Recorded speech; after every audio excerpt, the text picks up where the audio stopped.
Hello students, O level के web designing paper के theory class का ये 21वां वीडियो है और इस वीडियो में हम सीएसएस के बॉर्डर्स के बारे में जानेंगे। तो सीएसएस में आप कैसे एलिमेंट्स पर बॉर्डर लगा सकते हैं और बॉर्डर लगाने के कितने प्रॉपर्टीज होते हैं और उनका क्या काम है, कैसे आप उनको यूज करेंगे, ये सभी बातें हम इस वीडियो में समझेंगे। तो अगर आप ओ लेवल के वेब डिजाइनिंग वाले पेपर की तैयारी कर रहे हैं या वेब डिजाइनिंग सीख रहे हैं तो ये वीडियो सीरीज आपके लिए बहुत ही उपयोगी है। ठीक है, ये इस वीडियो सीरीज का 21वां वीडियो है। अगर आपको पिछले क्लासेस के लिंक चाहिए तो डिस्क्रिप्शन में मिल जाएगा, उनको देख लीजिएगा। चलिए स्टार्ट करते हैं इस क्लास को।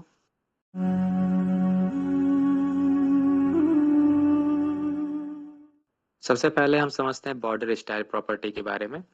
देखिए, आपको बॉर्डर किसी एलिमेंट पर किस प्रकार का चाहिए, उस बॉर्डर के प्रकार या टाइप को बताने के लिए हम बॉर्डर स्टाइल प्रॉपर्टी लगाते हैं। बॉर्डर स्टाइल प्रॉपर्टी का जो नाम है, वो लिखने का जो तरीका है, वो आपको ठीक ऐसे ही लिखना है। जो पहला शब्द है वो लोअर केस में रहेगा, जो दूसरा शब्द है वो भी लोअर केस में रहेगा और दोनों शब्दों के बीच में आपको एक डैश लगाना है। आप इसमें नाम में स्पेस का यूज मत करिएगा। ठीक है, फिर आपको प्रॉपर्टी का जो नाम है वो लिखने के बाद आपको कॉलन लगाना है। कॉलन प्रॉपर्टी के नेम और प्रॉपर्टी की वैल्यू के बीच में विभाजक का काम करता है, यानी सेपरेटर का काम करता है। और एक प्रॉपर्टी और वैल्यू को लिखने के बाद में आपको लास्ट में सेमी कॉलन भी लगाना होता है। ठीक है, तो आप बॉर्डर स्टाइल प्रॉपर्टी का नाम लिखेंगे और अगर आप वैल्यू में लिख देते हैं सॉलिड, तो जो लाइन ड्रॉ होगा बॉर्डर का वो एकदम सॉलिड लाइन होगा। उसमें बीच में कहीं पर भी आपको खाली जगह नहीं दिखेगा, एक सीधी लाइन ड्रॉ होगा बॉर्डर में। अगर आप बॉर्डर स्टाइल की प्रॉपर्टी की वैल्यू डैश रख देते हैं तो जो बॉर्डर की लाइन बनती है उसमें बीच में आपको गैप दिखेगा और जो लाइन बनेगा वो ऐसे डैश डैश करके बनेगा। ठीक है, तो ये बॉर्डर स्टाइल डैश्ड है। अगर आप बॉर्डर स्टाइल प्रॉपर्टी की वैल्यू डॉटेड रखते हैं तो जो बॉर्डर बनेगा वो ऐसे बिंदी बिंदी करके बनेगा।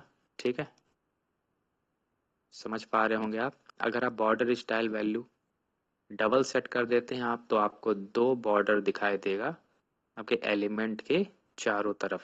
ठीक है, बॉर्डर स्टाइल नल का मतलब कोई भी बॉर्डर आपको दिखाई नहीं देगा एलिमेंट के चारों तरफ, ये बॉर्डर नहीं रहेगा। ठीक है, एलिमेंट का कंटेंट दिखेगा लेकिन आपको उसके चारों तरफ कोई बॉर्डर नहीं दिखेगा। देखिए, बॉर्डर लगाते वक्त आपको एक चीज हमेशा याद होना चाहिए।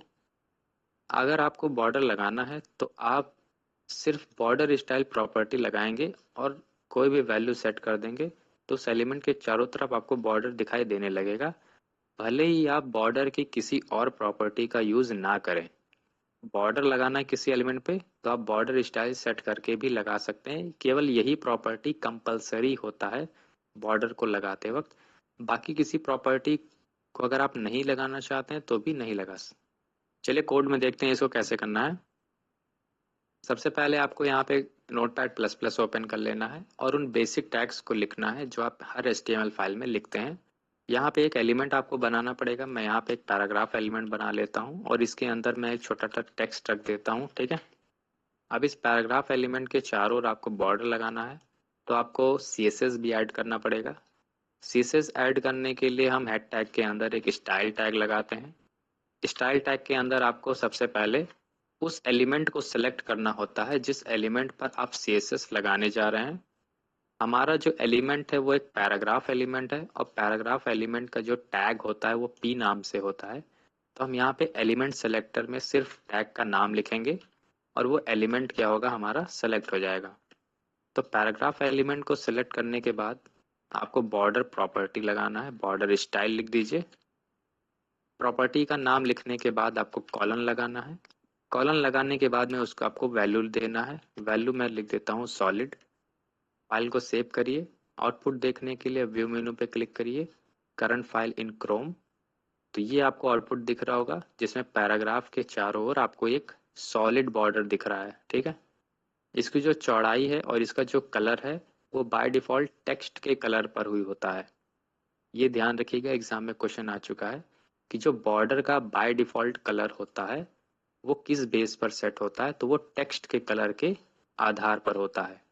अगर आप इस पैराग्राफ के टेक्स्ट का कलर चेंज कर देंगे, ठीक है, मान लेता हूँ मैं कलर सेट कर देता हूँ रेड, ये टेक्स्ट का कलर आप रेड कर सेट कर रहे हैं, तो वेब पेज को जब आप रिफ्रेश करेंगे तो देखिए आप बॉर्डर का कलर भी आपका रेड हो गया है। तो जो टेक्स्ट का कलर होगा वही आपके बॉर्डर का भी कलर ऑटोमेटिक सेट हो जाएगा। बॉर्डर का कलर चेंज करने की प्रॉपर्टी अभी मैं आगे आपको बताता हूँ, तब तक मैं स्टाइल में और जो बाकी वैल्यूज हैं उनको भी मैं दिखा देता हूँ करके। आप यहाँ पे लिख दीजिए डैश्ड। वेब पेज रिफ्रेश करने के बाद में आपको यहाँ पे दिख रहा होगा जो बॉर्डर है वो डैश डैश में है। अगर आपको डॉटेड चाहिए तो आपको यहाँ पे डॉटेड लिखना होगा। ठीक है, ऐसे आपको अगर डबल लाइन चाहिए तो आप डबल लिख सकते हैं, अब ये डॉटेड में है। ठीक है, बॉर्डर की चौड़ाई सेट करने के लिए बॉर्डर विड्थ प्रॉपर्टी होता है, और बॉर्डर विड्थ की जो प्रॉपर्टी है उसकी वैल्यू में आप ये सभी वैल्यूज को रख सकते हैं। 3 पिक्सल का मतलब उसकी चौड़ाई 3 पिक्सल्स के बराबर होगी। आप इसकी वैल्यू को बढ़ा घटा भी सकते हैं। ठीक है, 3 का मतलब वो पतला होगा, मीडियम थोड़ा मोटा होगा, और थिक का मतलब अधिक मोटाई वाला होगा। ये कुछ ऐसे वैल्यूज हैं जो CSS में पहले से डिफाइंड किए गए हैं।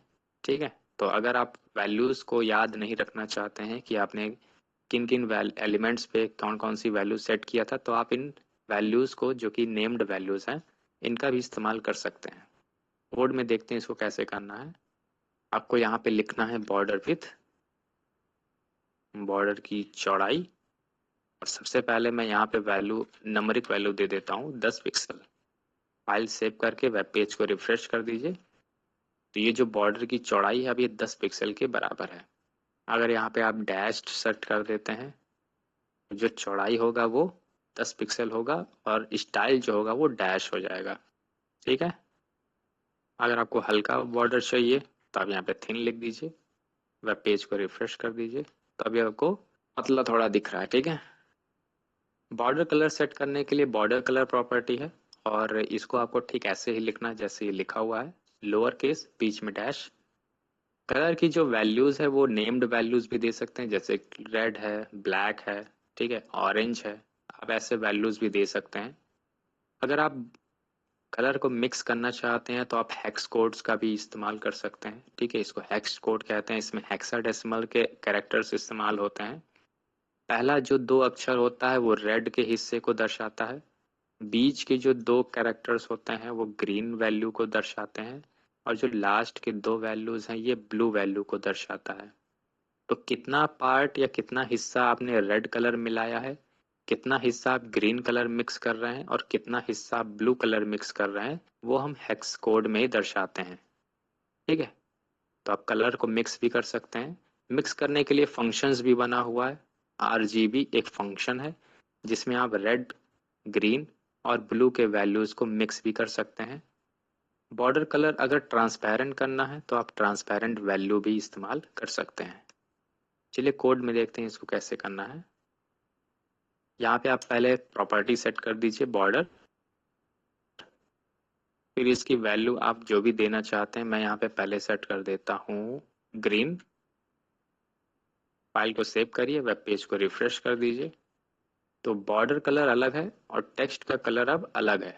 ठीक है, यहाँ पे आप कलर को मिक्स भी कर सकते हैं। फॉर एग्जांपल आप रेड करना चाहते हैं तो आप ऐसे भी रेड कर सकते हैं, जबकि रेड का हिस्सा मैंने पूरा का पूरा F वैल्यू सेट कर दिया है। ठीक है, तो आपको रेड दिखेगा।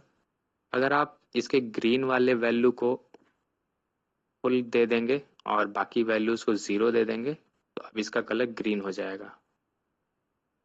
तो कुछ वैल्यूज हैं जो आप याद अगर करना चाहते हैं तो याद भी कर सकते हैं, अगर आप मिक्स करना चाहते हैं तो अपने मन से कोई भी वैल्यूज दे सकते हैं। लेकिन ध्यान रहे, अपने मन से अगर आप वैल्यू दे रहे हैं तो हेक्साडेसिमल में हम जितने भी कैरेक्टर्स इस्तेमाल करते हैं सिर्फ उन्हीं कैरेक्टर्स को आप यूज कर सकते हैं। हेक्साडेसिमल में हम 0 से लेकर F तक के नंबर्स इस्तेमाल करते हैं, तो आप सिर्फ इन्हीं में से कोई भी नंबर का उपयोग करके वैल्यूज को सेट कर सकते हैं। ठीक है, बॉर्डर रेडियस प्रॉपर्टी क्या करता है? बॉर्डर रेडियस प्रॉपर्टी बॉर्डर को कोने से थोड़ा सा राउंड करता है। ठीक है, तो कॉर्नर से बॉर्डर को थोड़ा सा अगर आपको राउंड करना है तो आप बॉर्डर रेडियस प्रॉपर्टी सेट करेंगे, और यहाँ पे आप रेडियस वैल्यू दे देंगे कि कितने पिक्सल्स में उसको राउंड करना है। ठीक है, जितना ज़्यादा इस रेडियस की वैल्यू होगी उतना ही ज़्यादा उसका घुमाव होगा। प्रैक्टिकली करके देखते हैं इसको। यहाँ पे सबसे पहले मैं थोड़ा जो बॉर्डर है उसको थोड़ा सॉलिड कर देता हूँ ताकि मुझे वो घुमाव दिखाई दे। तो यहाँ पे आप पहले लिख दीजिए सॉलिड। अब इसका आउटपुट ज़रा देखिए, ठीक है। अब अगर मुझे थोड़ा सा बॉर्डर को कॉर्नर से थोड़ा राउंड करना है तो मैं यहाँ पे पहले प्रॉपर्टी का नाम लिखूंगा बॉर्डर रेडियस, फिर सेमीकोलन, और यहाँ पे आप वैल्यू दे दीजिए। मान लेता हूँ वैल्यू देता हूँ 20 पिक्सल। फाइल सेव करके वेब पेज को रिफ्रेश कर दीजिए। तो आप जो ये कॉर्नर देख रहे हैं बॉर्डर का, वो अब थोड़ा घुमावदार हो गया है, ठीक है। अब जो लास्ट प्रॉपर्टी है बॉर्डर का वो है border short hand. Short hand property ऐसी प्रॉपर्टी को कहते हैं जिसमें एक से ज़्यादा प्रॉपर्टीज को इस्तेमाल किया जाता है। जैसे अगर आप बॉर्डर का जो स्टाइल है, बॉर्डर की जो चौड़ाई है और बॉर्डर का जो कलर है वो आप एक ही प्रॉपर्टी से सेट करना चाहते हैं तो आप इस शॉर्ट हैंड का उपयोग करेंगे। इस शॉर्ट हैंड में 3 प्रॉपर्टीज को एक साथ इस्तेमाल किया जाता है: बॉर्डर की चौड़ाई, बॉर्डर का स्टाइल और बॉर्डर का कलर। आपने इससे पहले जितने भी प्रॉपर्टीज पढ़े हैं उनकी वैल्यूज को आप यहाँ पे इस्तेमाल कर सकते हैं। जैसे चौड़ाई मान लीजिए मैंने रखा 2 पिक्सल, स्टाइल मान लीजिए मैंने रखा सॉलिड, और कलर मैंने यहाँ पे रख दिया रेड। तो एक साथ 3 प्रॉपर्टीज इस्तेमाल होंगे और एक ही प्रॉपर्टी को लिखने से वो तीनों प्रॉपर्टीज एक साथ लग जाएंगे। प्रैक्टिकली करके देखते हैं इसको। देखिए यहाँ पे आपने स्टाइल को सॉलिड रखा है, कलर को ये रखा है और चौड़ाई को थिन रखा है। तो अगर मैं यहाँ पे एक ही प्रॉपर्टी यूज करना चाहता हूँ तो मैं यहाँ पे पहले लिखूंगा बॉर्डर। सबसे पहले चौड़ाई लिखते हैं तो यहाँ पे मैं लिख देता हूँ थिन, फिर उसका स्टाइल लिखते हैं, मैं यहाँ पे लिख देता हूँ सॉलिड, और फिर उसका कलर बताते हैं तो कलर का जो यहाँ पे वैल्यू है इसी को मैं कॉपी पेस्ट कर देता हूँ, ठीक है। और बाकी जितने भी प्रॉपर्टीज हैं उनको मैं यहाँ से अब हटा देता हूँ क्योंकि अब उनका यहाँ पे कोई काम नहीं है। तो अब आपको कम लिखना पड़ेगा और आपका काम भी हो जाएगा। फाइल सेव करके वेब पेज को रिफ्रेश कर दीजिए। देखिए कोई भी चेंजिंग नहीं है, मतलब ये पहले जैसे ही काम कर रहा है। अगर आप किसी वैल्यू को आगे पीछे कर देते हैं तो फिर देखिए क्या होता है। मान लेता हूँ मैं सॉलिड ले जाता हूँ एकदम लास्ट में, ठीक है, और मैं थिन ले जाता हूँ यहाँ से हटा के बीच में, ठीक है। तो अब अगर आप सोच रहे हैं कि ऑर्डर इसमें इम्पोर्टेंट होता है तो अभी आपको जवाब मिल जाएगा। फाइल को सेव करिए, वेब पेज को रिफ्रेश कर दीजिए। तो देखिए ऑर्डर इसमें कोई मायने नहीं रखता है, आप किसी भी क्रम में उनकी वैल्यूज़ को लिख सकते हैं। तो उम्मीद है आपको ये सारे प्रॉपर्टीज अच्छे से समझ में आ गए हैं। अगर कोई डाउट है तो कमेंट सेक्शन में पूछेगा। इस वीडियो में बस इतना ही। अगले वीडियो का वेट करिए, तब तक के लिए धन्यवाद।